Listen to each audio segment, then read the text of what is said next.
बिस्मिल्लाहिर्रहमानिर्रहीम। अस्सलाम वालेकुम। प्रोग्राम इख्तिलाफ राय के साथ मैं इफ्तिखार काज़मी। इमरान खान की एक बात से मैं आज पूरी तरह इत्तफाक करता हूँ।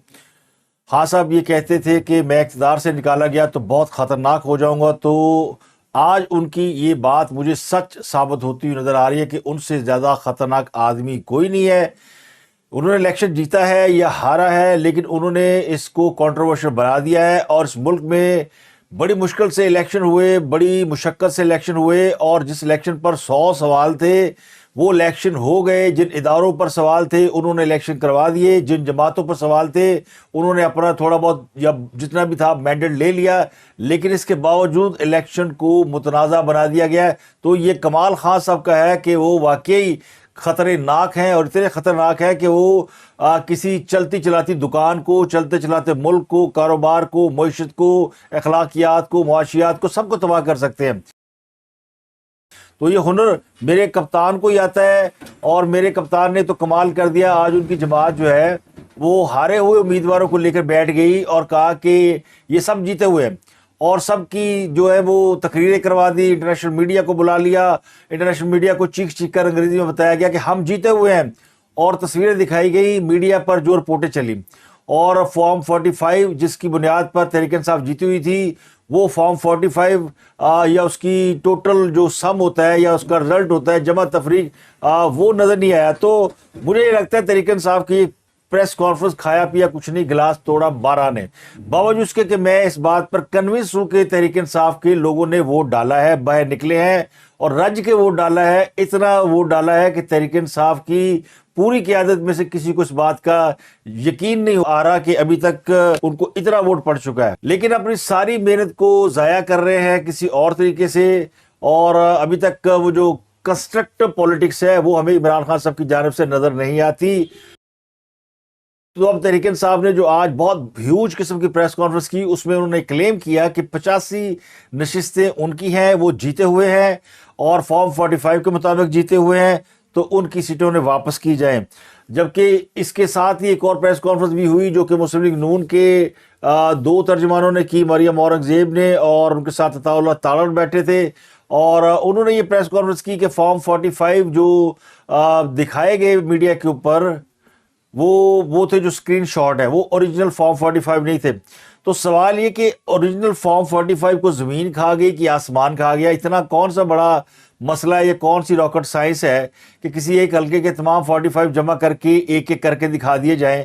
वो 300 पोलिंग स्टेशन होंगे, 400 होंगे और कितना वक्त लग जाएगा कि एक एक आप दिखा दें और फिर उसको जमा करें और फिर फॉर्म 45 के जमा करने से जो फॉर्म 47 बनता है वो सामने रखें और जो इलेक्शन कमीशन ने फॉर्म 47 जारी किया है वो दिखा दें, किसी एक हल्के का दिखा दे, तो लोगों को समझ में आ जाएगी कि चले ये वाला मॉडल है और ये इस तरह हो रहा है। लेकिन आप दिखाएं टेलीविजन चैनलों पे चलने वाले स्क्रीनशॉट जो कि व्हाट्सएप की खबरों पर या सोशल मीडिया की खबरों पर होते हैं, तो फिर नतीजा यही निकलेगा। तो मुझे लगता है कि तहरीक इंसाफ की जो आज की प्रेस कॉन्फ्रेंस है ये तो हो गई है टाइट है फिश। इसके अलावा जो दूसरी प्रेस कॉन्फ्रेंस की गई PMLN की जानिब से, वो भी कोई बहुत जानदार प्रेस कॉन्फ्रेंस नहीं थी और वहाँ भी कहा गया जी फॉर्म 45 नहीं है और स्क्रीनशॉट दिखाए गए। असल फॉर्म 45 जो है उस पर अंगूठे लगे हुए हैं, मोहरें लगी हुई हैं, फॉर्म 47। तो उनको भी यही करना चाहिए, वो बताएं कि जिन सीटों के ऊपर PTI सवालिया निशान उठा रही है उनका एक्चुअल रिजल्ट क्या है, वो भी नहीं दिखा रहे। तो ये फॉर्म 45 ना हुआ, ये कोई जादू का चिराग हो गया जो हमें मिल नहीं रहा और ये रगड़ने से ही हाजिर होगा। लेकिन साथ ही एक और थरथली मच गई है कि सुप्रीम कोर्ट ने इलेक्शन कालअदम करार देने की दरख्वास्त मंजूर कर लिया है। अब अगर ये सारे कंट्रोवर्सी रहती है और सियासी जमातें नताइज ही नहीं मानती और मुल्क जो है वो क्राइसिस में, बहरान में नज़र आ रहा है, हर तरफ एहतजाज हो रहा है। आज पूरे मुल्क में धांधली के खिलाफ एहतजाज हुआ। GDA जो है वो जाम शोरों में बहुत बड़ा एक इज्तिमा कर रही है और पूरे सिंध से हुर जो है वो पहुंच गए जाम शुरू और नज़र आ रहा है कि बड़ी ह्यूज तादाद है। और पीर पगारा की जमात जो कि हुरों के रूहानी पेशवा है, तो उसमें GDA के लोग होना हो, सियासी लोग होना हो, मगर उनके जो मुरीदैन हैं या उनके मानने वाले हैं वो तो भारी तादाद में पहुंचे हैं। तो हुरों की भारी तादाद ये बताती है कि पीर बगारा साहब को भी सिंध के अंदर इलेक्शन जीतने में कोई परेशानी नहीं होनी चाहिए, लेकिन वो हार गए, बल्कि उनका पूरा अलायंस हार गया जिसमें बड़े बड़े तुरम खान मौजूद थे, फहमीदा मिर्ज़ा, जुल्फ़कार मिर्ज़ा। एक जब मैं लियाकत जुतोई एक बड़ी यानी ह्यूज किस्म की क़यादत के साथ भी GDS इनसे इलेक्शन क्यों नहीं जीत सकी, तो वो एहतजाज कर रहे हैं। जमात इस्लामी अलग एहतजाज कर रही है, PTI कल एहतजाज करने जाएगी। तो धांधली के खिलाफ बड़े पैमाने पर जो एहतजाज शुरू हुआ है इसने वाकई हमें 77 याद करा दिया है और लगता है कि हालात उसी तरफ जा रहे हैं। 77 में भी भुट्टो साहब ने जीत का दावा किया था और फिर 35 नशस्तें या इतनी नशस्तें जिनके ऊपर कहा गया कि री इलेक्शन हो जाएगा। तो क्या मुल्क में दोबारा इलेक्शन हो सकते हैं? क्या मुल्क री इलेक्शन की तरफ जा रहा है या री इलेक्शन का मुतहम्मिल हो सकता है? लेकिन इसके साथ ही एक बड़ा इशू है मौलाना फजलुर रहमान और PTI का एक हो जाना, और उसमें जो बुनियाद बनी है, एक तो धांधली बनी है और दूसरी बुनियाद बनी है तहरीक अदम एतमाद के हवाले से मौलाना फजलुर रहमान का बयान, जिसमें उन्होंने दावा किया था कि तहरीक अदम एतमाद के पीछे जनरल बाजवा थे और जनरल फैज़ हमीद थे। उन्होंने एक तीर से कई शिकार कर लिए हैं और मौलाना फजलुर रहमान के इस बयान पर सबसे ज़्यादा PTI वाले हैरान है। PDM वाले तो हैरान थे ही, लेकिन खुद PTI वाले बड़ा हैरान है कि मौलाना को क्या हो गया, ये अंदर की बातें बाहर निकाल रहे हैं। तो उस पर अब वजाहतें भी आ रही हैं, तरदीदें भी आ रही हैं। और इमरान खान साहब के बारे में इसलिए मैं कह रहा हूँ कि वो वाकई खतरनाक है। उन्होंने ऐसा कड़मस डाल दिया, किसी को कुछ समझ में नहीं आ रही। रात को इमरान खान साहब के मुज़ाकरात हो रहे होते हैं और उनसे खुफिया मुलाकातें हो रही होती है। सुबह होते ही खबरें आ जाती है, किसी को जहर दिया जा रहा है, किसी को फांसी दे दी जाएगी, किसी को लटका दिया जाएगा। और फिर जब दोपहर होती है तो फिर से इमरान खान के हक में कंपेनें शुरू हो जाती है कि हम जीत गए और बस हम वज़ीर-ए-आज़म बनने जा रहे हैं। तो ये जिस तरह डॉक्टर ने कोई मेडिसिन देनी होती किसी को, या 2 टाइम की या 3 टाइम की, हमारे यहाँ इसी किस्म की 3 टाइम की मेडिसिन अवाम को फराहम की जाती है। और अवाम माशाल्लाह हमारी भरपूर इस खेल में शरीक है। और वो भी रात को इमरान खान को वज़ीर-ए-आज़म बनाकर सोते हैं, सुबह फिर उठते हैं तो इमरान खान साहब अडयाला जेल में ही होते हैं और मुकदमात भुगत रहे होते हैं। तो अब इस पूरी सूरत हाल को देखते हुए क्या इस बात का खदशा नहीं जाहिर किया जाना चाहिए कि अनरेस्ट तो जो 77 में हुआ था, मार्शल लग गया था, आगे थे जनरल ज़िया-उल-हक साहब, तो क्या सूरत हाल उसी तरफ जा रही है? क्या मुल्क मार्शल की तरफ जा रहा है? क्या कोई ताकत ऐसी है जो उस वक्त इस सूरत हाल को कंट्रोल करने के लिए सब कुछ कर सकती है? क्योंकि किसी एक सियासी जमात या 2 सियासी जमातों का मामला हो तो फिर उन्हें कंट्रोल किया जा सकता है। जैसे PTI के साथ स्टैब्लिशमेंट का 36 का आंकड़ा चल रहा है, तो PTI वालों को गिरफ्तारियां भी हो रही हैं, पकड़ा भी जा रहा है, केसेस भी चल रहे हैं। लेकिन अगर PTI भी खड़ी हो गई, मौलाना फजलुर रहमान भी खड़े हो गए, GDA भी खड़ी हो गई, जमात इस्लामी भी खड़ी हो गई, कॉम्प्रेस जमातें भी खड़ी होगी, तो फिर सूरत हाल किस तरफ जाएगी?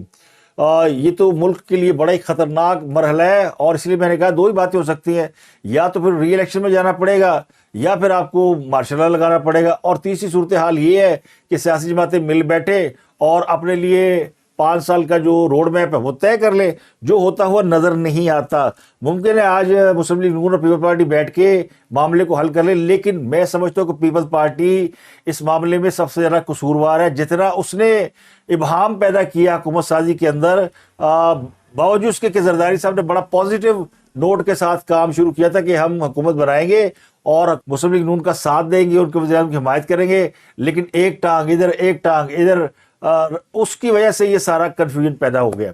और अभी तक जो है वो 2-3 मीटिंगों के बावजूद कोई फॉर्मेशन, कोई शक्ल को सामने नहीं आई। अगर हुकूमत की कोई शक्ल सामने आ जाती तो मामला बहुत हद तक क्लियर हो जाते, लेकिन सब घबरा रहे हैं। और ऊपर से हमारे कुछ दोस्त ऐसे हैं मीडिया के अंदर जो पूरी कोशिश कर रहे हैं कि हालात सुधरे ना, खराब हो जाए। इस्लामाबाद की 3 नशिस्तों में मुबैना धांधली के हवाले से इस्लामाबाद हाई कोर्ट ने महफूज फैसला सुना दिया है और तहरीरी हुक्मनामा भी जारी कर दिया है। इस्लामाबाद हाई कोर्ट ने वफाकी दारुल-हुकूमत के तीनों हलकों NA 46, 47 और 48 की इंतहाबी उज़रदारी से मुतल्लक केस का महफूज फैसला जारी कर दिया है, जिसके मुताबिक अदालत ने मामला इलेक्शन कमीशन के हवाले कर दिया है और कहा है कि इलेक्शन कमीशन इसका कौमी असम्बली के इजलास से पहले फैसला करे। इस्लामाबाद हाई कोर्ट के चीफ जस्टिस आमिर फारूक की जानिब से जारी करदा तहरीरी फैसले में कहा गया कि इलेक्शन कमीशन में दरख्वास्तें ज़ेर इल्तवा होते हुए हाई कोर्ट की इसमें मुदाखलत कतई तौर पर मुनासिब नहीं है, तो इसलिए ये फैसला जो है वो इलेक्शन कमीशन खुद करे। ये वो सीटें हैं जहाँ पर PTI ने दावा किया कि वो जीती है, लेकिन उनके मुखालिफिन को कामयाब करार दिया गया है। शुएब शाहीन NA 47 से, अली बुखारी NA 48 से और आमिर मुगल NA 46 से हारे थे। ये तीनों PTI के उम्मीदवार हैं और इन्होंने अपने मुखालिफिन की कामयाबी को चैलेंज किया था।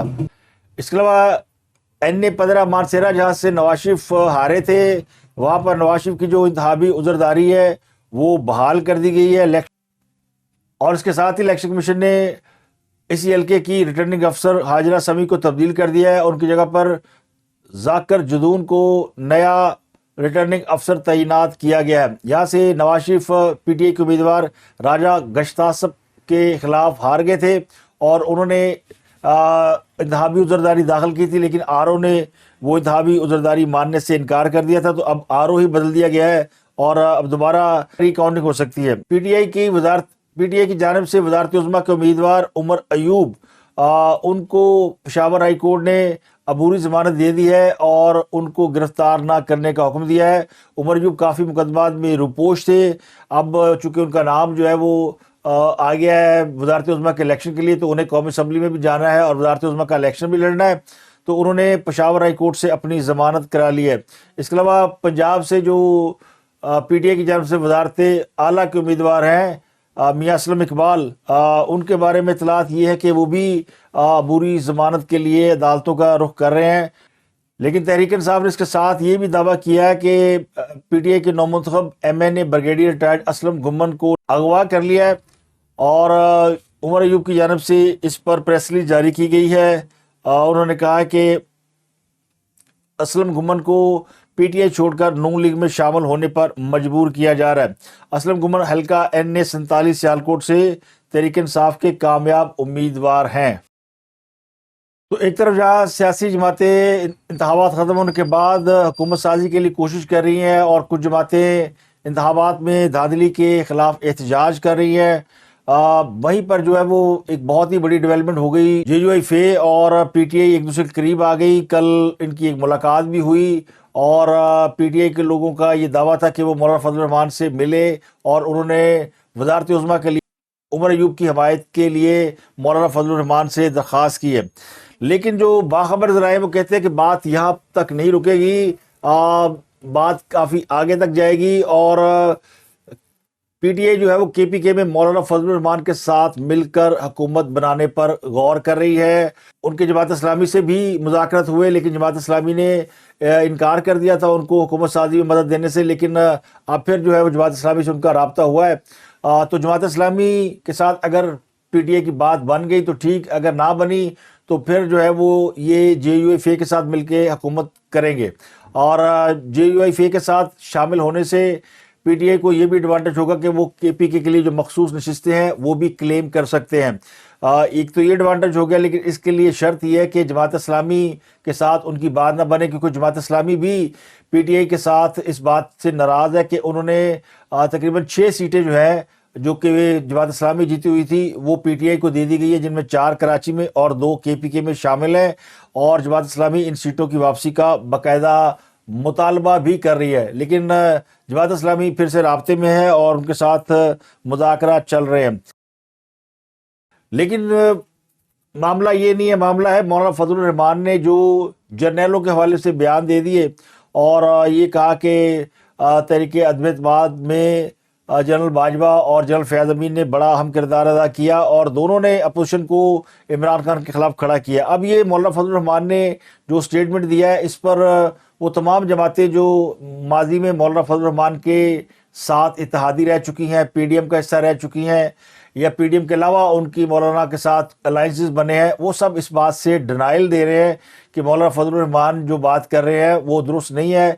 और ख़ुद कुछ सिक्काबंद सहाफ़ियों ने जनरल फैज़ से, जनरल बाजवा से बात की है और उनसे बात करके उनके तरदीदी बयान जारी किए हैं, यानी तर्जमानों के फ़राइज़ अंजाम दिए। हालांकि तरदीद जो है वो जिस शख्स के बारे में ख़बर हो उसको करनी चाहिए, वो ज़राए के हवाले से नहीं होती। लेकिन हमारे यहाँ रवायत चल निकली है कि कुछ लोग जो है वो कुछ अहम शख्सियात के तर्जमान बनकर वजाहतें जारी करते हैं। तो चले वजाहत और तरदीद जो भी समझें, उसमें लुब्बे लबाब ये है कि जनरल फैज़ अमीद की तरफ से कहा गया है कि उन्होंने कोई ऐसी मीटिंग मौलाना फजल रहमान से नहीं की जिसका वो दावा कर कर रहे हैं। और वो जब ये मामला हुआ तहरीक अदम-ए-एतमाद का, तो वो उस वक्त कोर कमांडर थे। वो उस वक्त डीजी आईएसआई नहीं थे, वो आईएसआई छोड़कर जा चुके थे।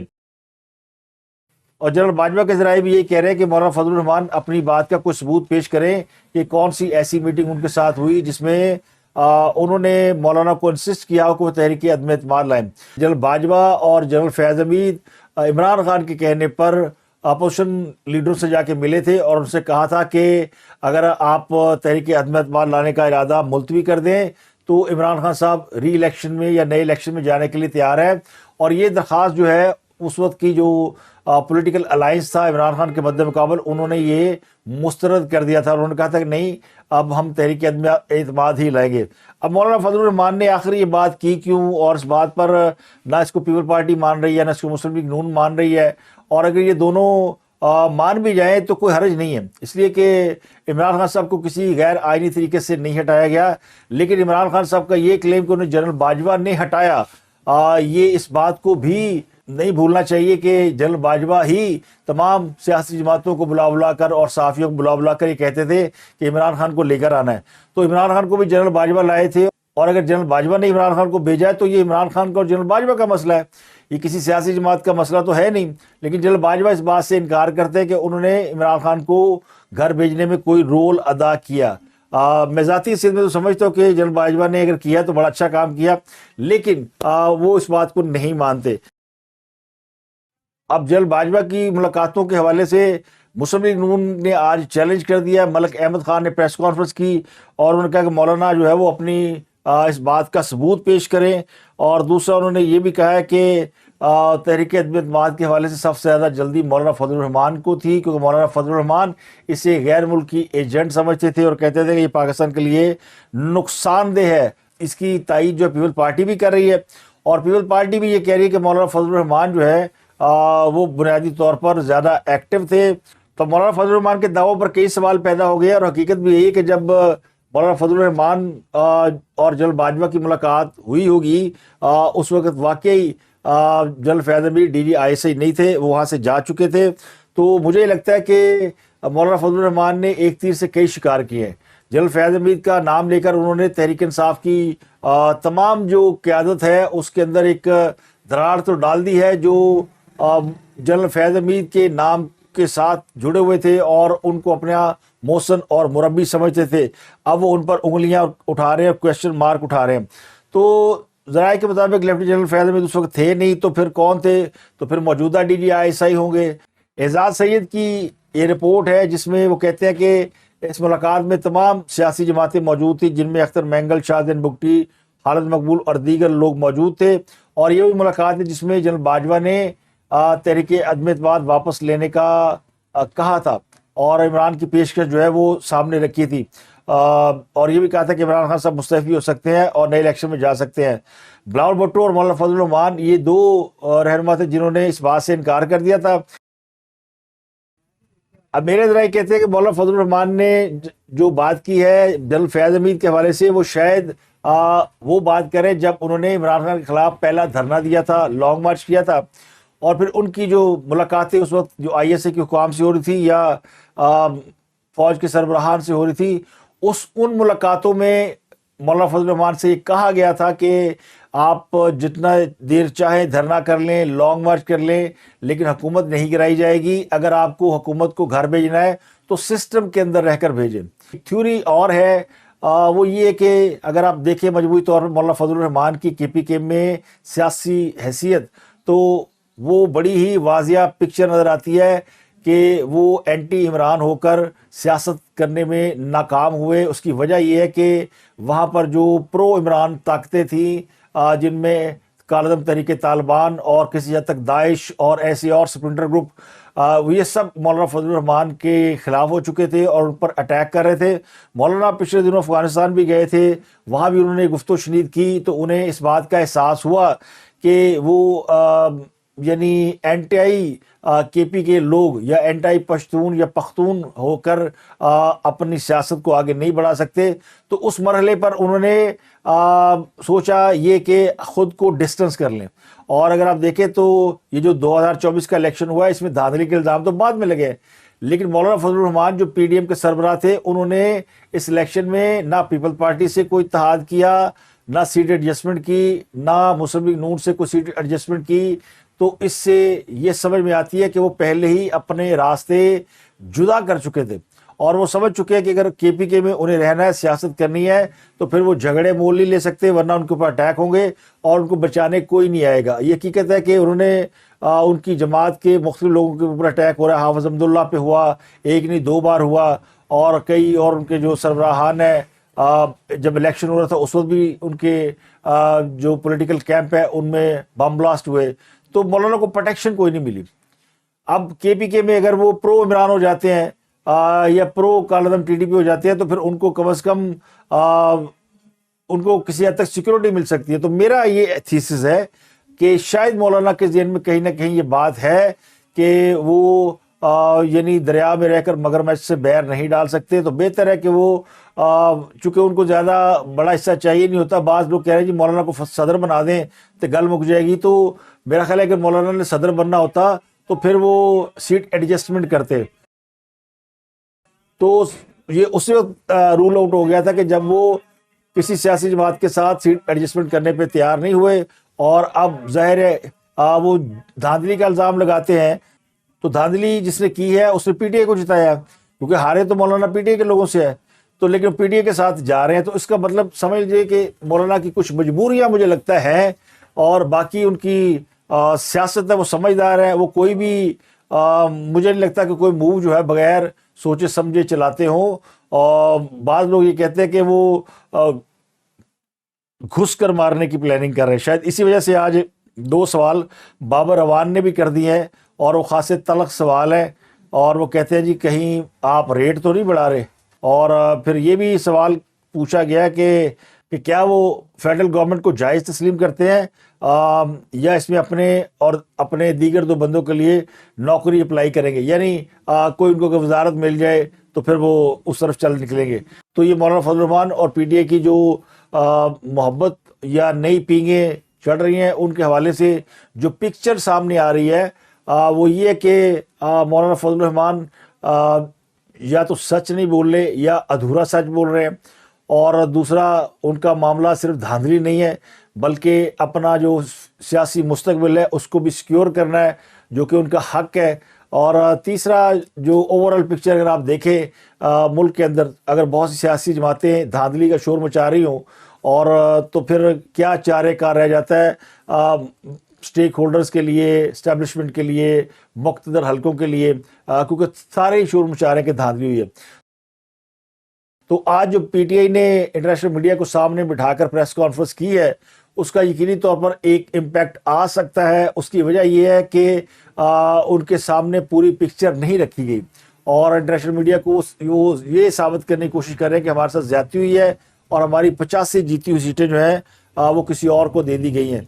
तो इंटरनेशनल मीडिया को एड्रेस करने का मतलब जो है वो नेशनल लेवल से ज़्यादा इंटरनेशनल फोर्सेस को एड्रेस करना है और मुल्क के अंदर जो है वो इंतशार को मज़ीद फैलाना है। और जो पॉलिटिकल स्टेबिलिटी आने की या लाने की कोशिश की जा रही है, आने की तवक्को है, लाने की कोशिश है, उसको सबूताज करने की कोशिश की जा रही है।